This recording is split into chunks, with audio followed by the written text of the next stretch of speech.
सर्वप्रथम कढईमध्ये तेल टाकून घ्यायचं। मी आता मस्त चिकन बनवते। हळद मिठात हे बघा चिकन असं शिजवून घेतलंय हळद मिठामध्ये।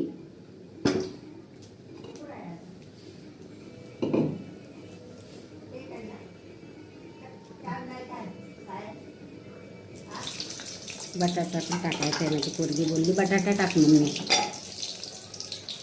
बटाटा फ्राय करून घेते कारण बटाटा कच्चा आहे।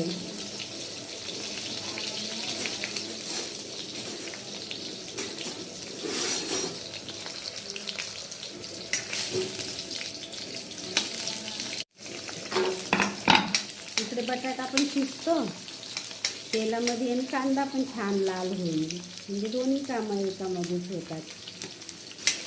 कांदा पण छान लाल होईल आणि बटाटा पण सुंदर असा 50% शिजून जाईल।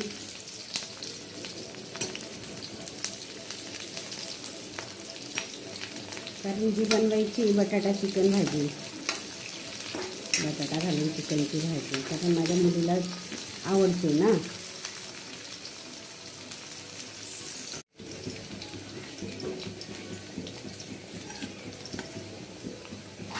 अशी बाजूला ठेवायची, त्यातच घालते घरगुती मस्त असं स्पेशल माझं तिखट घरचा मसाला आहे।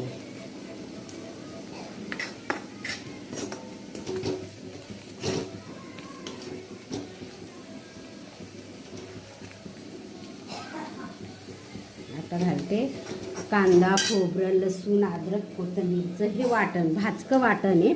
कांदा खोबरं लसूण अद्रक आणि कोथिंबीर हे छान भाजलं, त्याच्यात एक टोमॅटो पण टाकला कारण चिकनच्या भाजीला ग्रेव्ही छान येते। जेवढी आपली भाजी असेल त्यानुसार बघा असं मस्त मसाला परतून झालाय। मसाल्याला आता असं छानपैकी बघा बाजूबाजूने तेल सुटायला लागलंय। असा मसाला मस्त खरपूस भाजून झाला ना का मस्त मसाला पण भाजीला चव येते। बघा छान तेल सुटलंय, असं मसाल्याला छान तेल सुटू द्यायचं। 4-5 मिनिटं परतायचा मसाला,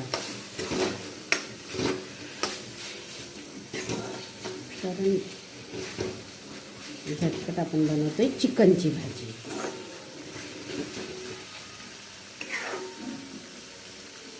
आणि हे हळद मीठ घालून चिकन शिजवलेले हे त्याच्यात टाकून द्यायचं। आता 5 मिनिटं फक्त उकळी काढायची आहे।